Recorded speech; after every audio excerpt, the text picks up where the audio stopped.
दुर्लभ गुण कृतज्ञ ज्यों आए, है ना।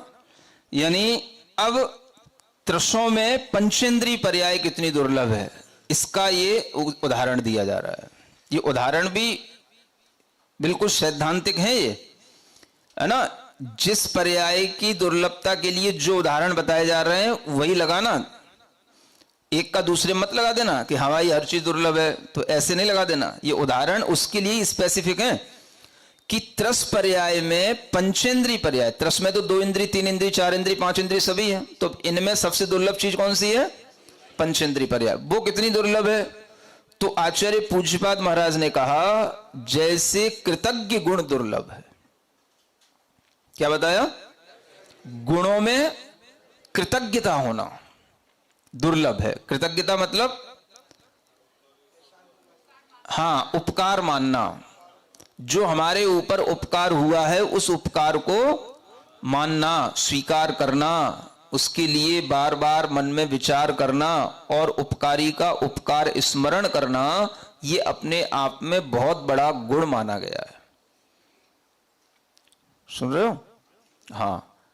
अपन खा पी करके सब भूल जाते हैं, हैं?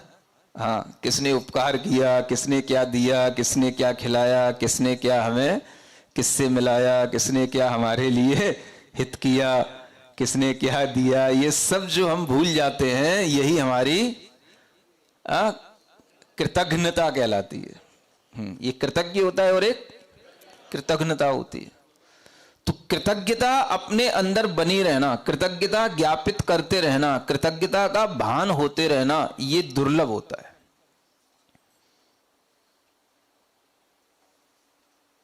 सुन रहे हो, हाँ। जब तक चलना नहीं सीखते तब तक तो मम्मी का हाथ पकड़ते हैं, हाँ। तब तक तो थोड़ा सा लगता है हाँ गिर गए अब तू उठा ले, उठा ले, थोड़ा सा हाथ पकड़ लिए। तो जब मम्मी उठा लेती है फिर चलने लग जाता है, फिर गिर जाता है तो फिर आगे फिर मुंह ऊपर करता है, फिर उठाता है हाथ, फिर पकड़ ले, फिर उठा ले, तो मम्मी फिर उठा लेती है ना। तो जब तक वो गिरता रहेगा, उठाता रहेगी मम्मी, तब तक तो उसको याद रहेगा मम्मी उठा रही है। सुनना, हाँ। तब तक तो स्मरण रखेगा कि मम्मी हाँ मेरे हाथ को, उंगली को पकड़ के मुझे को उठाई, तब तक तो याद रहेगा। और जब वो उठ करके चलना शुरू हो जाता है, हाँ, जब वो खुद दौड़ना शुरू हो जाता है, तब फिर मम्मी की याद नहीं आती उसको कि मम्मी ने मुझे चलना सिखाया। सुन रहे हो, कौन भला याद करता है बचपन में किसकी मम्मी ने उसको ऐसे चलना सिखाया होगा, उठाया होगा, हाँ। अब कहां याद करना की क्या जरूरत भी क्या है ना।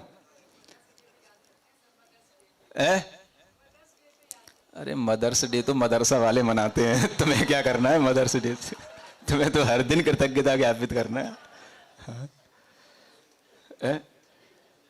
तो तुम्हारे लिए ये सब चीजें तो हर समय की हैं, क्योंकि आचार्यों ने कहा कृतज्ञता दुर्लभ गुण है। तो अपनी कृतज्ञता का भी कभी विचार करते रहना चाहिए कि हमारे लिए कितने लोग अपने जीवन में हमारे ऊपर तरह तरह से उपकार किए हैं। चाहे हम भले ही उस उपकार को सबके सामने कहें या ना कहें, लेकिन हमारे अंदर वो कृतज्ञता होना चाहिए, हाँ इनका हमारे ऊपर उपकार है।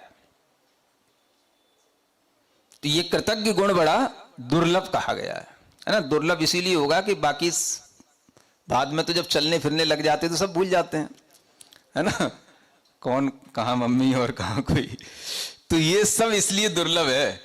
तो पंचेंद्रिय पर्याय त्रिशों में प्राप्त करना दुर्लभ है, और पंचेंद्रिय के जो क्षुद्र भव हैं उनकी संख्या 24 बताई गई है। कितनी? 24। माने कोई भी पंचेंद्रिय जीव में निरंतर क्षुद्र भवों को ग्रहण करने की निरंतरता रहेगी, तो वो कितनी बार रहेगी? 24 बार रहेगी।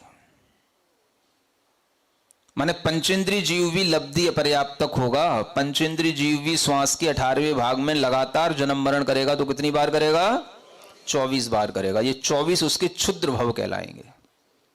तो पंचेंद्रिय जीव के क्षुद्र भवों की संख्या 24, 2 इंद्रिय जीव के 80, 4 इंद्रिय की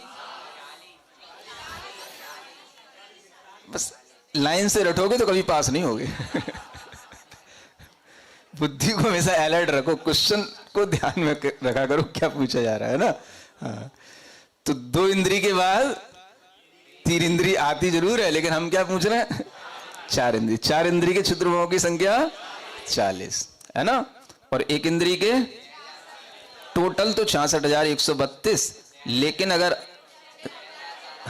अगर हम किसी की एक पर्टिकुलर पूछते हैं, है ना, कि प्रत्येक वनस्पति का एक जीवों की, तो वो 6,000 वाले। और कोई 2 या 3 डबल करके पूछते हैं, तो जैसे हमने पूछा पृथ्वी का एक की बताओ, तो 6,012 इंटू 2, समझ आ रहा ना, 12,024। तो ये ऐसा बोलना पड़ेगा, पृथ्वी का एक की इतनी होगी।